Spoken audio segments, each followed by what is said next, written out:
Okay, so you're saying with the rise of AI and more strategic and more big tech people that are big strategic leaders, there's going to be kind of a shift in maybe compensation. You're predicting like compensation structures could look different.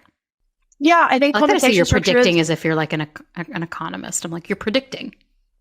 Yeah, I'm like, well, that's my hot take is I am predicting something about the future that I think is pretty spicy. But I think, I think with the kinds of folks that are like, even if you just think about this, like for me at least, like today, right? If you've got somebody that's coming from, they've just been let go at Google, right? Google did the big round of layoffs a couple of months ago, and you were on some massive, like, total comp package, like $450,000 a year total comp.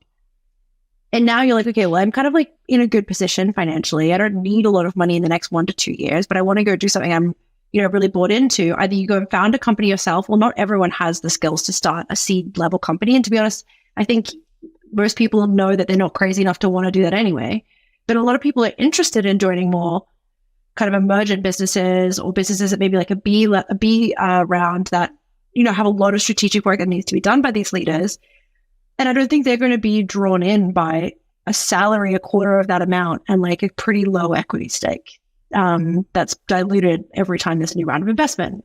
They're going to be demanding, I think, fairly something a little bit more substantial because they're probably going to bring a lot more to the table than some of the people like, getting a graduate in to do a sales role or something. I don't know. So yeah, I think that logically that kind of just makes sense. And I think that negotiation actually is in the benefit of both companies and the employees in that circumstance. Yeah. But I feel like it completely shifts what we've historically thought of compensation, right? We usually think of like base, equity, variable. Like I don't think very many places are thinking about like a profit share model right now. Although in some industries they do profit sharing. Like I think like a lot of architecture firms they've done profit sharing historically.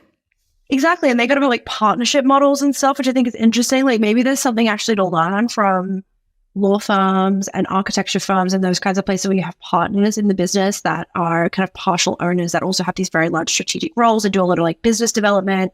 Like maybe there's actually something that, technology can learn from that. I think that's one. I had this other small hot take, which is in the same vein, which I think is potentially also interesting, which is like, so I just said like, there's this bit you can learn off like architecture firms and law firms, I think, and like the partnership model.